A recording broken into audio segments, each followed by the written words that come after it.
one thing that discipline definitely does help you with is it helps you get things done. And when you get things done, when you actually do things, you have more success. If you have more success, and sometimes a big part of success is just not being lazy and just doing it. Yeah. That's like 90% of it is just showing up. Get there and start working. Like, you're not going to feel perfect every day. If I only worked out when I felt good, I'd be a fat because there's a lot of days I don't want to do it. It's pretty much the same with everybody that actually gets good at something. There's got to be those days you push through, and they're probably going to be more numerous than the days you don't. And so the benefit of discipline in my eyes has always been that through discipline I get things done. I always say that I'm like the most lazy, disciplined person I know because I don't want to do it. Yeah, but I always do. Yeah. Write down everything you want to do.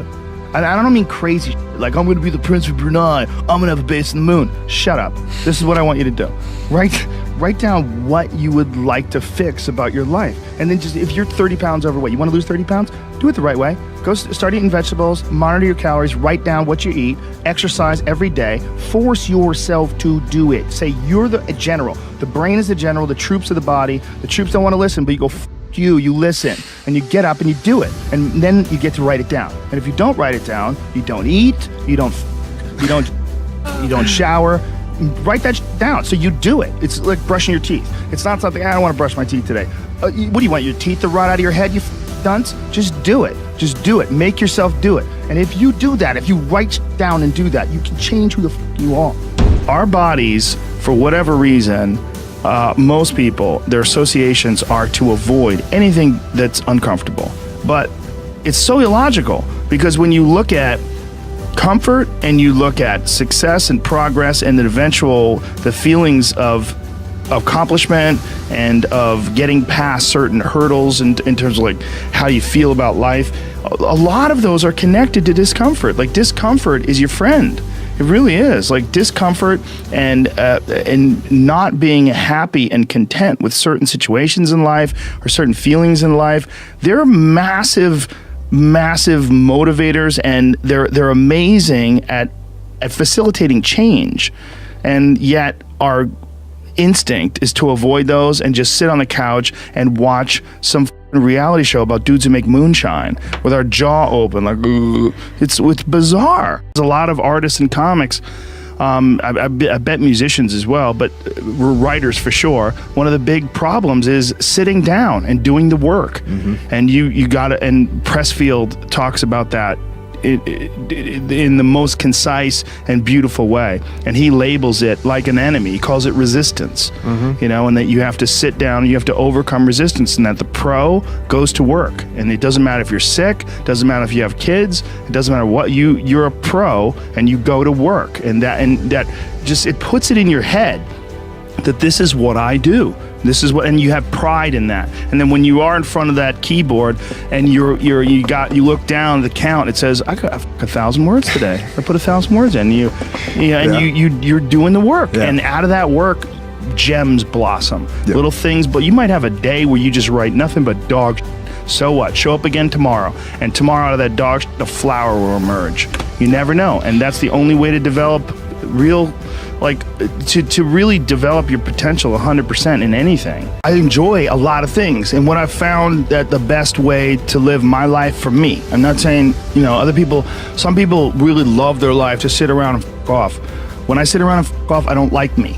Yeah. I like to get things done, but the things that I do, they're recreational, they're all fun. Your life would feel better and richer if you had a goal, you chase that goal, you accomplish some things, you would get this boost of confidence, you get this boost of self-esteem, like whatever it is that you're into doing. Maybe you're into drawing comic books, maybe you're into making pottery or sculptures, but find whatever that is and pursue that instead of doing nothing. Like, the people that are doing nothing, those are the real people.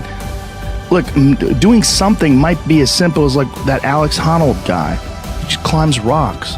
but he's world-class rock climber. Though. It's something. If I look back on anything I've ever done, mistakes I've ever made, paths that something that I put out that I didn't quite, maybe I just waited 3 months before I released that, or maybe I should have, re-edited that blog post a couple more times before I put it online, or those things drive me crazy. The things that I've done have driven me crazy, but yelling at someone I didn't have to yell at them for, or whatever. But the most important thing is always for all people to recognize that you're not who you were a year ago. You're not who you were 5 years ago. You're not who you were last week. You're who you are now, and this is the only you have control over.